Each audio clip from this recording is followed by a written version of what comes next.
Soyez les bienvenus, chers téléspectateurs, dans l'interview d'Africa 24 qui reçoit Abdourahmane Cissé, ministre auprès du Premier ministre chargé du budget en Côte d'Ivoire. Soyez le bienvenu. Je vous remercie. On va parler du budget, un budget qui s'élève à plus de 5 000 milliards de francs CFA et qui avait un objectif. Je vous en prie, lisez la première plaquette qui se trouve posée sur cette table et vous saurez de quoi je veux parler. L'amélioration des conditions de vie de la population. À mi-parcours, où en est-on ? En tout cas, je vous remercie encore de l'occasion que vous me donnez d'échanger avec vous sur le budget de l'État. Le budget de l'État, ce n'est juste que la traduction de la politique gouvernementale et de la politique du chef de l'État en matière d'amélioration des conditions de vie de nos populations. Si vous prenez de 2010 à 2015, le budget a augmenté de 72%. En 2013, nous avons un indicateur qui est relativement important. C'est celui des dépenses pro-pauvres, donc qui permet de voir toutes les dépenses qui sont effectuées en matière de réduction de la pauvreté et en matière d'amélioration des conditions de vie. En 2013, nous avons dépensé un peu plus de 1300 milliards de francs CFA. Ce chiffre est passé à 1500 milliards en 2014. Et en 2015, nous pensons dépenser environ 1700 milliards de francs CFA en matière de réduction de la pauvreté. Et ces chiffres parlent, parce qu'ils indiquent tous les efforts qui sont faits. Si vous prenez le secteur de l'eau, parce que nous avons des problèmes d'eau en Côte d'Ivoire. Entre 2011 et 2015, nous avons produit quasiment autant d'eau que durant les 50 dernières années. L'accès à l'eau n'est toujours pas garanti, même à l'intérieur de la capitale. Vous savez, énormément d'inaugurations ont été faites. Nous avons inauguré le champ captif de Bonoa.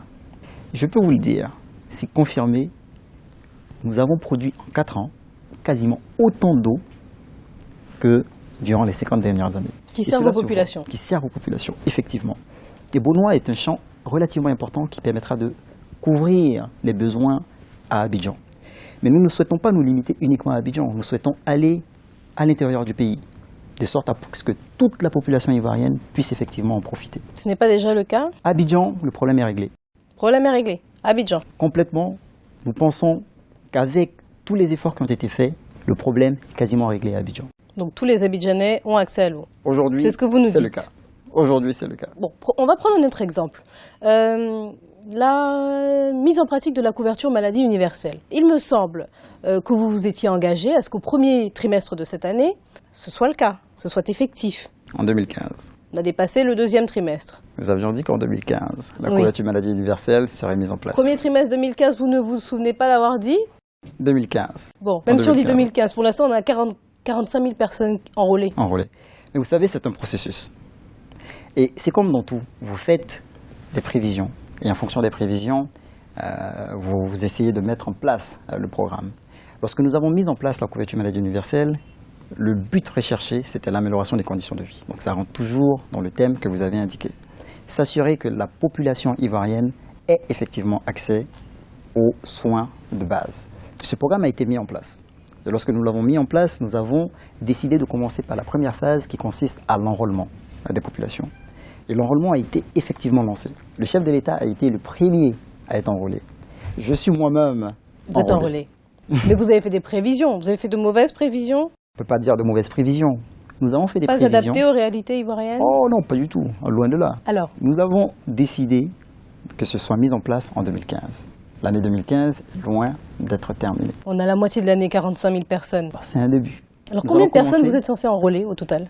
C'est dur de donner un chiffre précis. Mais qui se chiffre en millions, non ? Oui, bien entendu. Parce que le but du jeu, c'est d'enrôler le maximum de personnes. Nous avons une population aujourd'hui qui est de l'ordre de 23 à 24 millions d'habitants, parce que nous avons fait le recensement général de la population. Bon, je pense que vous avez vu les résultats. Oui. Donc nous pensons atteindre ce chiffre-là. Mais si en 6 mois, 45 000 personnes, en un an, 100 000 personnes, sur 20 millions ?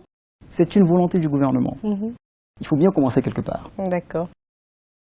Nous n'allons pas aussi imposer aux gens de venir se faire enrôler en allant dire c'est obligatoire. Bien entendu, c'est obligatoire. Les gens doivent s'enrôler. Mais nous n'allons pas aller de maison en maison en disant si vous ne venez pas vous faire enrôler à telle date, vous allez avoir telle amende. Mais la manière de le faire, peut-être, n'incite pas assez les Ivoiriens à se faire enrôler. la manière de le faire. Quelle manière vous pensez? Justement, c'est la question que je vous pose. Alors, je vous retourne la question. Si ça ne fonctionne pas, peut-être qu'il faudrait trouver un autre moyen d'inciter les Ivoiriens à se faire enrôler. C'est la communication, et c'est ce que nous faisons. Le ministère d'État, le ministère de l'Emploi et de la Solidarité est chargé de ce dossier. Vous communiquez bien? Ouais, je pense que la communication se fait. Et j'incite, je profite de l'occasion pour lancer un appel aux Ivoiriens pour qu'ils viennent s'enrôler. Pour qu'il y ait plus de 45 000 personnes enrôlées, effectivement. Alors, on va prendre un autre exemple. Il y en a plein, des exemples liés au budget d'État. Les entreprises locales que vous devez accompagner. Certaines se plaignent toujours, beaucoup, d'être écartées des marchés publics, par exemple. Alors, qu'est-ce que vous leur répondez? Parce que vous avez suscité de l'espoir en elles. Vous savez, la question des marchés publics est une question essentielle, auquel j'accorde une attention très particulière. Je suis en charge des marchés publics. La première chose que nous avons faite pour nos entreprises, c'était déjà la transparence. Parce qu'une chose, c'est de vouloir participer au marché, l'autre chose, c'est d'avoir l'accès à l'information. Pour avoir l'accès à l'information, il faut de la transparence. Et à ce niveau, nous communiquons tous les trimestres sur l'exécution de l'ensemble des marchés passés par l'État. Quand vous regardez les chiffres, en 2013, nous avions environ 40% de nos marchés qui étaient passés par entente directe, compte tenu de la situation et ainsi de suite. Nous sommes passés à environ 20% en 2014. Ce qui veut dire que nous allons de plus en plus vers la mise à la concurrence. Deuxième chose qui est assez importante, c'est les questions de formation. Nous formons aujourd'hui les PME. Nous avons mis en place un manuel de procédure qui est disponible en ligne, qui permet aux PME de savoir quelle est la méthode de passation de marché et quelles sont les procédures qu'ils doivent faire. Lorsque ces entreprises estiment qu'elles se sont préparées comme vous l'avez demandé, qu'elles ont répondu présentes et que ce sont des entreprises étrangères auxquelles sont accordés ces marchés, qu'est-ce qu'on répond? Vous savez, nous venons de 10 années de crise, pendant lesquelles les entreprises ivoiriennes n'ont pas forcément eu la même compétitivité que les entreprises internationales. Nous avons lancé des appels d'offres. Et nous sommes aujourd'hui, comme je le dis, dans une procédure continue d'appel d'offres et de mise à la candidature. Le problème aujourd'hui, c'est que ces entreprises n'étaient pas très compétitives par rapport aux autres. Nous dépensons énormément chaque année dans les dépenses d'investissement. La croissance de ce pays doit profiter aussi à nos entreprises.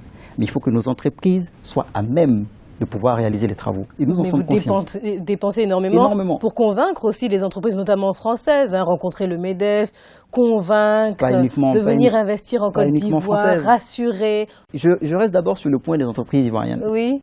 Nous travaillons en ce moment sur une réforme. Je ne vais pas rentrer dans les détails. Allez-y, je vous en prie. Non, je préfère le garder pour moi. Ah bon? Donc ça vous donne l'occasion de me revoir dans quelques temps pour une autre interview. Peut-être que nos téléspectateurs ont envie de savoir. Ils auront l'occasion de le savoir bientôt. Mais il y a une réforme qui est en cours, sur laquelle nous travaillons, qui vise justement à trouver une solution aux problèmes des entreprises locales, des entreprises ivoiriennes. Donc nous travaillons sur le dossier, mais tout ça pour dire que... Réforme sous combien de temps? Vous serez fixé bientôt. Ah bon, donc il y a une hypothétique réforme dont on ne connaît pas la date. Hypothétique, je ne dirais pas hypothétique. Mais qui devrait permettre d'aider les entreprises ivoiriennes. Je voulais rassurer nos entreprises. Le gouvernement travaille. Nous sommes conscients de leurs préoccupations et nous essayons tous les jours d'améliorer les choses et quelque chose sera fait dans ce secteur-là. Plaquette suivante, s'il vous plaît. Endettement. Alors, régulièrement, on entend les Ivoiriens inquiets face à l'endettement de l'État, son volume. Je suppose que vous avez une réponse à leur apporter, rassurante. Toujours, parce que toute la stratégie que nous mettons en place est basée sur des faits, est basée sur des analyses que nous avons faites et sur une stratégie. Nous avons une stratégie d'endettement. Si vous regardez aujourd'hui, il y a des chiffres qui parlent. Bon, j'aime bien les chiffres, donc je vais vous donner quelques chiffres que vous allez apprécier. Nous avons un ratio dette sur PIB, qui est l'un des ratios les plus suivis par l'ensemble des investisseurs, par les bailleurs et par nous-mêmes. Un ratio dette sur PIB qui est aux alentours aujourd'hui de 35%. 35% est un chiffre, croyez-moi, qui est très, très bon. Vous pouvez le comparer avec les ratios que vous avez dans les autres pays de la zone. Nous sommes à un ratio qui est relativement bon. Vous savez, la norme, même au niveau de l'UEMOA, à partir de le niveau à partir duquel on commence à vraiment se poser des questions, c'est 70%. 70%. Nous sommes aujourd'hui à 35% de ratio dette sur PIB. Donc toutes les émissions que nous faisons, nous regardons à chaque fois comment évolue ce ratio-là. En plus de cela, il y a un autre ratio il y a un autre indicateur qui est bien à regarder, c'est le déficit budgétaire. Nous avons un déficit budgétaire, nous avons fini l'année 2014 avec un déficit budgétaire à 2,3%. Vous savez, en France, le critère de Maastricht, c'est 3%. Je ne pense pas qu'il le réussisse. Bon, on va passer à la question Joker pour terminer cette interview, Monsieur le ministre. Qui vous concerne directement, parce que vous êtes le Benjamin de ce gouvernement. Ce n'est pas caché. Alors, quelle perspective peut-on avoir lorsqu'à 30 ans, on devient ministre du budget? Déjà là, j'ai plus de 30 ans. Oui, bon, la trentaine. J'espère que je continuerai à servir mon pays, parce que c'est la chose la plus importante pour moi. Et il faut saluer les décisions prises par les leaders qui décident de mettre des jeunes à des postes aussi importants. Donc vraiment, je salue, je voulais remercier encore le président Ouattara pour cette preuve de confiance. Aujourd'hui, toutes les décisions que nous sommes en train de prendre visent à transformer notre pays, à transformer notre continent. Et cela va justement bénéficier à des jeunes. Lorsqu'on commence en Côte d'Ivoire à travailler en étant ministre du budget, qu'est-ce qui suit? Premier ministre, président de la République. Est-ce que vous avez des ambitions politiques d'ailleurs? Là, je peux vous rassurer, vous regarder droit dans les yeux, vous le dire, je n'ai pas d'ambition politique. Pour l'instant? Je n'ai pas d'ambition politique. Pour l'instant? Je n'ai pas d'ambition politique. Merci à vous, Abdourahmane Cissé, d'avoir accepté de répondre à ces questions. Je vous remercie. Et merci à vous, chers téléspectateurs. C'était l'interview d'Africa 24. À bientôt.